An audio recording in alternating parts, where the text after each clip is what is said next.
Hello, my name is Chris, and we will be learning about hormonal control of implantation and early embryonic development. After fertilization, a blastocyst takes around 5 days to move from the fallopian tubes to the uterine cavity. It will form from a zygote. The zygote obviously is the sperm and the egg. Progesterone influences the contractions of the smooth muscles to guide the embryo, or blastocyst, from the fallopian tubes into the uterus. After the blastocyst enters the uterus and implants, it becomes an embryo. The blastocyst secretes an enzyme that allows it to quote-unquote invade the endometrium. What it really does is it implants itself, and it releases these finger-like projections. And once implanted, the endometrium engulfs the entire blastocyst, and more mitosis continues. It's classified as an embryo now. Once it implants, it develops chorionic villi, which are, like I said, those finger-like projections.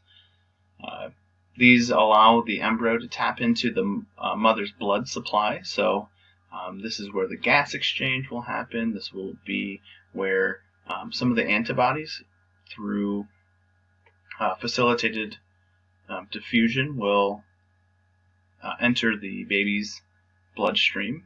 The embryo and the mother's blood supply do not mix, though, so they are separate human beings. Mother will not get any of the baby's DNA, and the baby will not get any of the mother's DNA.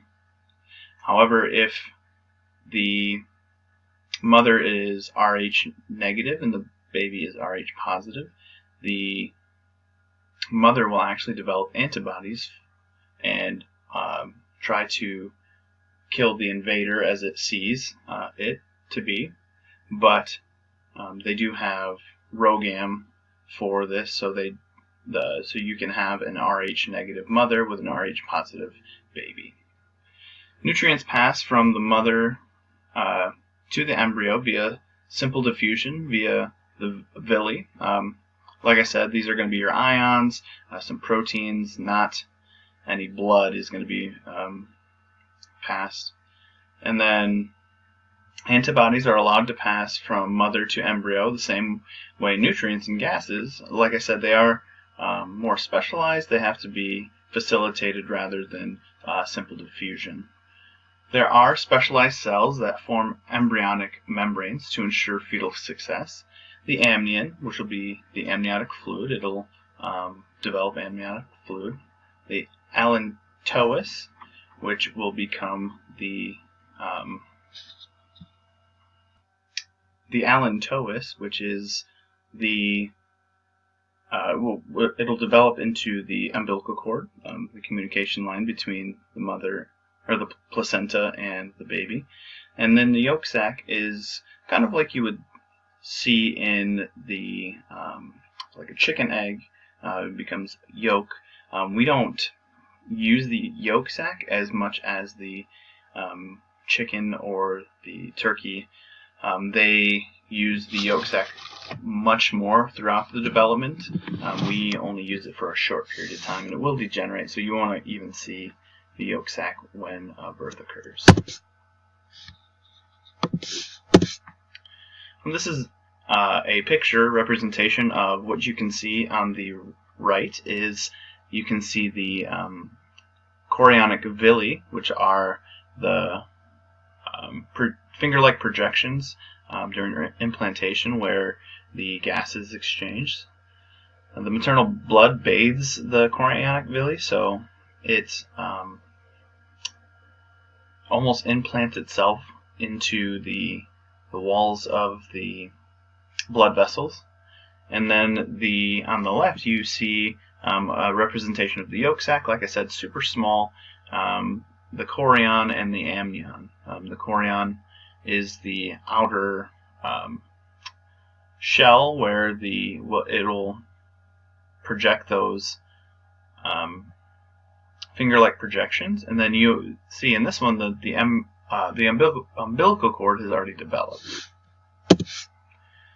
So hormonal control during the pregnancy, a new mother's body will experience many hormones that she may not have before, an increase in progesterone and estrogen during fertilization and implantation of the embryo.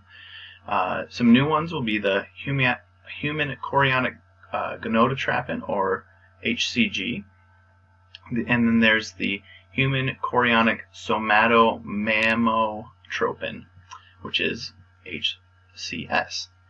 Now, the human chorionic gonadotropin is, like I said, HCG is a peptide hormone secreted by the chorionic villi. Signals the corpus luteum to secrete progesterone, and then the progesterone secretion is taken over by the placenta once the baby becomes a fetus, and then the corpus luteum is dissolved. It also stimulates testosterone production in male fetuses. So this is the male fetus will have the testosterone to descend the testes instead of keeping them in the inner walls of the abdominal cavity. And this is a hormone that can be detected in urine. So this is kind of how they judge how pregnant you are. With the detection of HCG in the urine, they can tell whether you're pregnant or you're not. They can tell how far along you are based on the HCG blood level, but that is for a different time. Now, estrogen and progesterone, they're secreted in high amounts during the pregnancy, acting on the pituitary gland. So the estrogen and progesterone acting on the pituitary gland will tell the pituitary gland that there is no need for a period. Estrogen contributes to milk duct production in the breast. So when females are pregnant and they experience pain that's most in the breast, that's most likely because they are growing milk ducts. Progesterone maintains the endometrium integrity and prevents uterine contraction. So you don't want uterine contraction too early, because that could induce labor. And with the progesterone, it maintains the endometrium integrity and the uterine contraction, so that we don't have induced labor, and we don't also have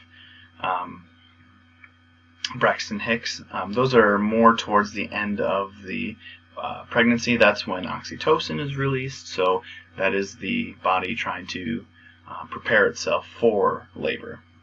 Now, the human chorionic somatomamotropin, HCS, is originally thought to be for breast development and milk production, but they found it alters the mother's glucose and fatty acid metabolism to support fetal growth. So a mother will be able to metabolize sugar, and if a mother does not have the human chorionic or HCS, they will actually be more likely to develop type 2, or gestational diabetes, not type 2.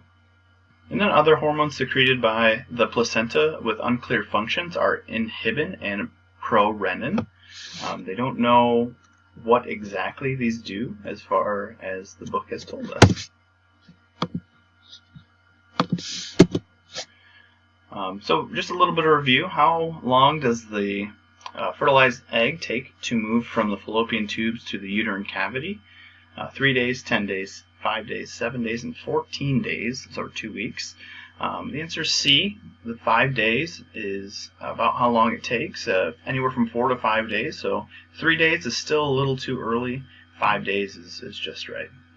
And then what are the finger-like projections that become the umbilical cord?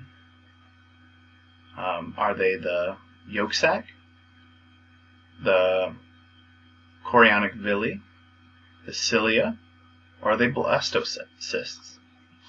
That one is C. Those ones are going to have the connection to the umbilical cord. They're going to be the ones that are taking in oxygen from the mother's blood, and then the vein of the umbilical cord will be releasing CO2 to the mother's blood so she can expel it. What are one of the hormones that are unclear of the function? HCG, prorenin, human chorionic somatomamotropin, or estrogen. Obviously, we know what estrogen does. That is the hormone that women produce more of. Prorenin is going to be your answer. That one is going to be the one they're not too sure of. The HCG and HCS, those are both well known. And then lastly, what is the function of progesterone? It alters the mother's glucose and fatty acid metabolism to support fetal growth, stimulates testosterone production in male fetuses, contributes to milk production in the breast. The function is to keep the endometrium integrity and prevent uterine contractions. So that one's going to be D. The other ones are, the first one is HCS. The other two are going to be HCG, and D is the final answer. That's all we have for today, so thank you.